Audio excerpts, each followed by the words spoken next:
E aí, tudo bem? Hoje a gente vai estar falando sobre os métodos da gente listar os nossos, né, como que a gente faz para documentar os nossos requisitos. Então a gente viu nos últimos vídeos, né, que a gente consegue extrair requisitos aí a partir do positioning, do reverse engineering, a gente consegue extrair a partir do storytelling usando user stories, a gente consegue tem requisitos externos que vêm justamente de requisitos de sustentabilidade como um todo. E aí a gente tem um monte de requisitos selecionados, né? Como que a gente faz agora, justamente para pegar esses requisitos, né, e colocar eles numa lista de alguma forma que os nossos engenheiros que vão desenvolver o produto consigam executando esses requisitos, desenvolvendo um produto que de fato consiga atender a todos esses requisitos ao mesmo tempo. Então, só lembrando, o que é um requisito? Né? Um requisito ele é um objetivo de design, né, que pode ser avaliado como verdadeiro ou falso, né, se você cumpriu ou não cumpriu, é, né, dentro do que você especifica para ele como propriedade. Cada requisito ele tem que ser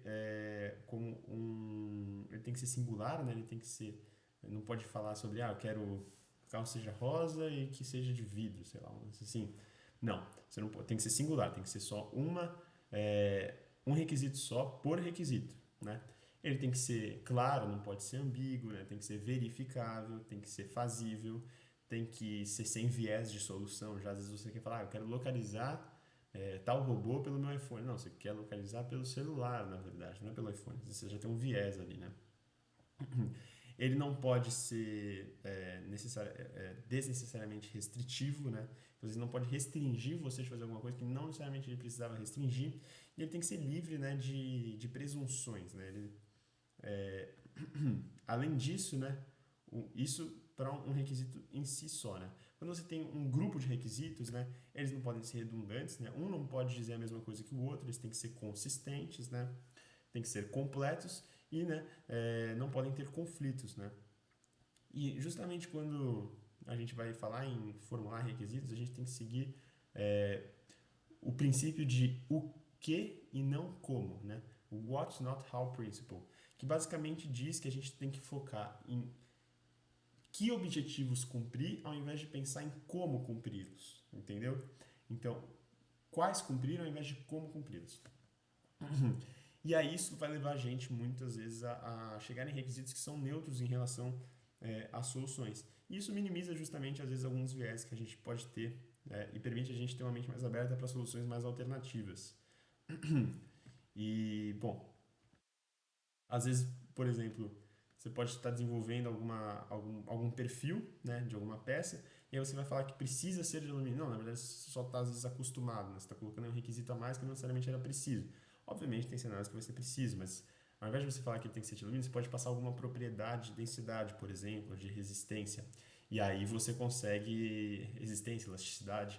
E aí você consegue ter uma gama de elementos, né, que podem ser utilizados, inclusive, obviamente, né, o alumínio. Então, toda vez que você tem uma lista de requisitos, né, é importante que você tenha isso muito bem documentado, porque isso vai ser utilizado muitas vezes, e ter uma lista de requisitos bem documentada vai dar mais claridade, né, vai ficar mais claro, né, e rastreável para quem for estar executando, até mesmo estudando, né, se esses requisitos são de fato necessários, ou se eles estão de fato bem desenhados como um todo, né? Além disso, né, uma lista de requisitos muitas vezes ela vai incluir informações úteis que não necessariamente são requisitos, como por exemplo condições de fronteira, restrições de manufatura, né, que às vezes você tem na sua fábrica, observações relacionadas a processos que deram certos e experiências de design aí dos próprios designers que desenvolveram, né? E bom, e a partir disso você consegue, né, desenvolver aí uma lista de requisitos e aí você, basicamente passando, né, os seus objetivos, você tem uma lista completa de requisitos. E isso geralmente é feito, né, justamente nos primeiros estágios de desenvolvimento, né, quando você está desenvolvendo a ideia, né? E aí, nos estágios seguintes, né, em teste e refinamento, então assim, você acaba avaliando e revendo esses requisitos para ver se eles fazem sentido, se eles estão completos, né? E se eles estão atendendo de fato às necessidades do usuário. Então, uma lista de requisitos ela é utilizada durante praticamente todo o processo de desenvolvimento de um produto, né?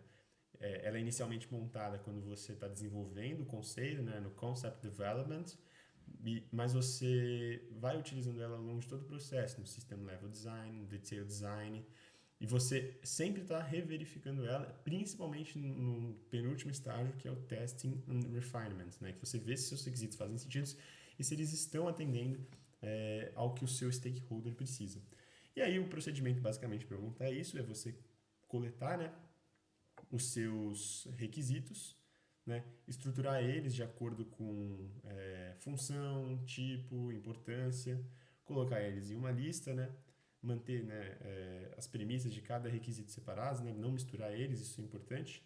E aí você coloca, né, basicamente o ID do seu requisito, tipo, descrição, uma variável que significa ele, um valor mínimo, máximo, uma unidade, né, o que acontece se você violar esse requisito, e aí você, enfim, muitas mais propriedades você pode estar colocando nisso, né? E obviamente você tem que sempre considerar, né, se você está sendo claro, se você está sendo, se ele é rastreável, se ele é singular, né, claro, não ambíguo, verificável, fazível, neutro em soluções, se ele não está desnecessariamente restringindo algo, se ele está livre de presunções, enfim, muitas coisas que podem ser definidas para definir uma requirement list, uma lista de requisitos. Com isso, a gente fecha esse vídeo de hoje, em que a gente fala aí sobre os requisitos necessários para fazer uma lista de requisitos. Então, espero que vocês tenham gostado desse vídeo. Um grande abraço a todos e fui!